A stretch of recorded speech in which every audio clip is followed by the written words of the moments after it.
Next up is another Memorial Hermann nurse who, according to the coworker who nominated her, is an excellent nurse with a big heart. Exactly everything a nurse should be. It always makes my day when I come in and we've got a bulletin board on our unit and they'll put notes up for people for whatever reason. It might be something from our manager or whatever, and that's where they'll put a patient, if a patient sends a card in. And if I see my name up there and I can tell it's a card, it's not something from the hospital, then that's the best thing, because a patient has taken the time to thank me or to let me know how they're doing or whatever. And the fact that they take the time out to do that is always very special. I didn't decide to be a nurse as a child or anything. I went into nursing because my oldest daughter was born with a birth defect, and spent a month in the NICU. And the nurses there, one in particular, her name was Eunice, I'll never forget her. It was 23 years ago, and she was a godsend for me and my family. She helped me get through that. She helped, make sure that my daughter was safe and was able to come home with us. And I thought, if she can do that for me, how awesome would it be if I could do that for somebody else?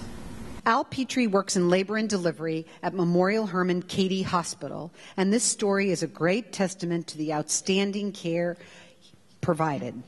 After this coworker became pregnant last spring, she learned that her baby had the condition called fetal hydrops.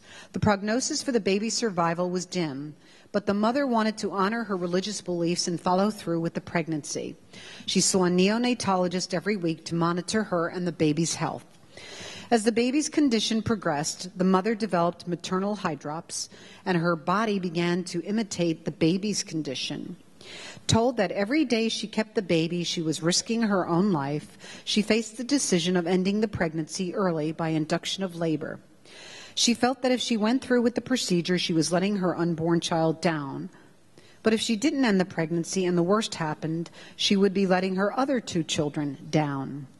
As the days went on and more complications developed, she was sick most of the time, and it was taking a heavy toll on her health.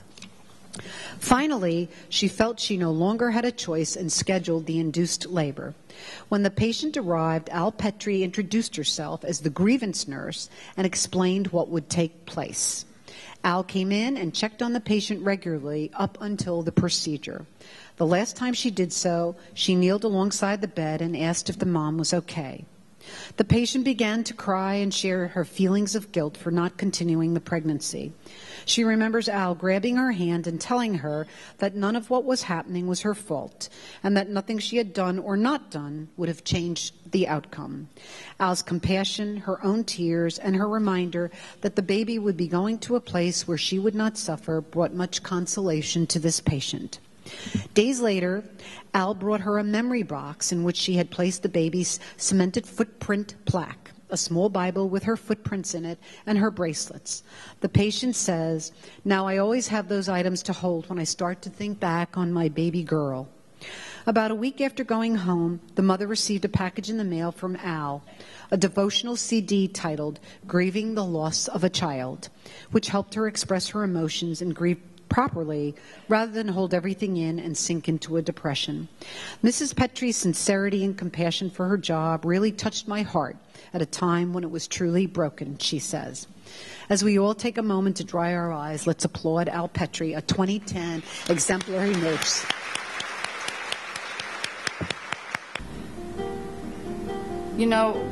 Well, the biggest rewards are really kind of obvious in a lot of ways.